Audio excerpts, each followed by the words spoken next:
Hello everyone, this is a video to try to show you the latest way to use the background removal and virtual green screen plugin with OBS. I am new to this and I spent the past couple of days just evaluating software and I came across OBS, which I really like so far. But in my office, I don't really have a good background and I was looking for some way to filter out the back without having to go buy a green screen and deal with all that mess. And so I ran across this.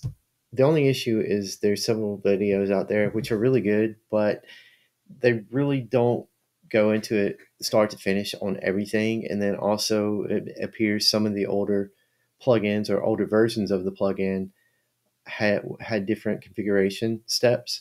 So this video is to try to hopefully quickly walk you through that. I will go through the install and get the plugins quick, but there are other links out there that show you about doing the install and getting the plugins, and I don't want to duplicate those. So to get started, just search on background removal virtual green screen in Bing, and you should find a link like this right here. I'll copy this link and add it into the descriptions. Once you get here, go to download. You have a couple of options. I use the installer. It worked fine and it did everything, and it installs the files that need to be installed, and you won't have to risk overwriting any of the existing files in the directories.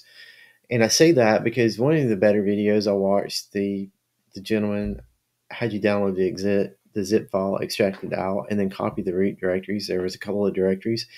Each of those directories only has like a couple of files in them, and when you do what he did, you're overwriting the actual root directories in the folder for the OBS, and there's a lot of files that will get deleted if you're not careful, and that's going to cause you even more issues. You're going to have to uninstall and probably reinstall OBS. So I would use the installer. I got it to work. It worked perfectly fine as of 12/25/23 on these, and the version is 1.1.8. And Roy Shield is the one. This person right here is the one that has a good video on YouTube. I would watch his on how to install this and follow whatever he tells you. Okay, now to get to it, I created a scene here just for this testing. I've already set up my video capture device, my webcams, and I've also set up my images before this. But I created a scene so I can walk you through it and show you how to do it. If you already have your video camera, you can skip the step and you go, and we'll get to the next steps after I do this. So you just go here, add a video capture device. I'm going to add existing this one because this is the one I've already used. You'll notice right here that it's also already filtering out the background. That's because I've already made the settings, but I'm going to show you what the other videos show you as well. Go into filters. The older videos have you go in here to the audio video filters and select the background removal from here. This is no longer how this plugin works. So I've saw that in one of the videos, and I saw a lot of comments that are people saying they couldn't figure it out. Well, it's not here anymore. It's in effect filters. This is the only place you go.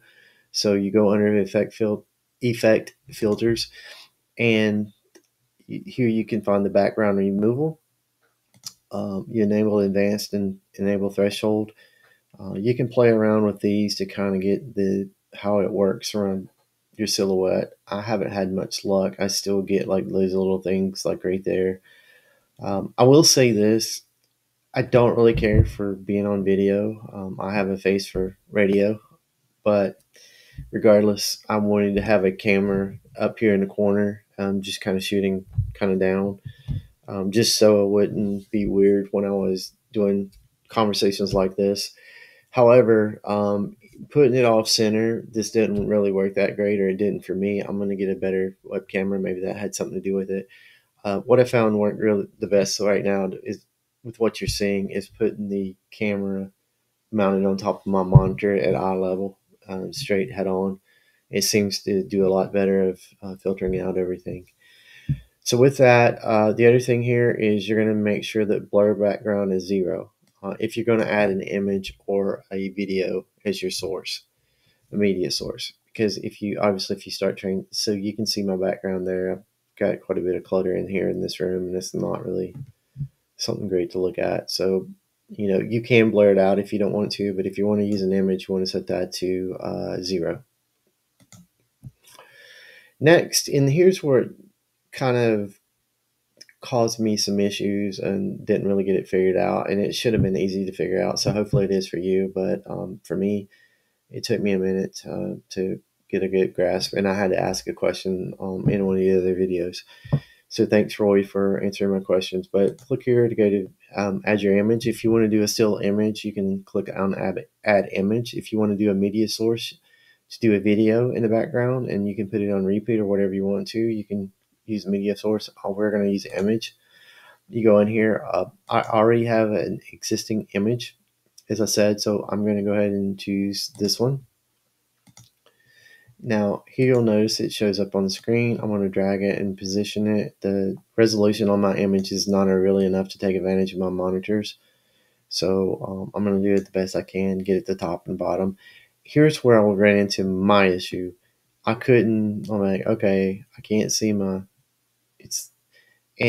I should have known this. This is basic video editing. But right here, basically, I think this is the order of the overlays. So when you add the image, it puts it on top, which means that it's going to be over top of anything else you have in here video-wise, or content-wise, image-wise. Just simply dragging this down here. There you go. So then basically now the live cam is the overlay. It's on top. You can adjust sorry. And you can adjust that however you like. One little cool thing I found out too is like I wanted to switch between, like, so now if I want to add my monitor or display capture and only do this for like the first part of the video, it's really cool that you can go here and group these selected items and do so only after you get all this set up and configured the way laid out the way you want to, and then you can group these. Make sure that this is in there. And then now, if you had a monitor display down here, you wanted to start with this and then get rid of it, then you just go in there and disable it or enable it. And I think that's pretty slick. So there you go. I think it's pretty good with the image. I mean, you can see my chair or something right there, or my shirt on the chair, which is not great. Looks like I got a humpback or whatever. And if you move too much, I mean, it's still, for me, it's perfect. I really don't want to be in the video that much anyway, and I'm not going to go get a green screen and go through all that mess to deal with that. All right, well, hopefully that helps you, and enjoy.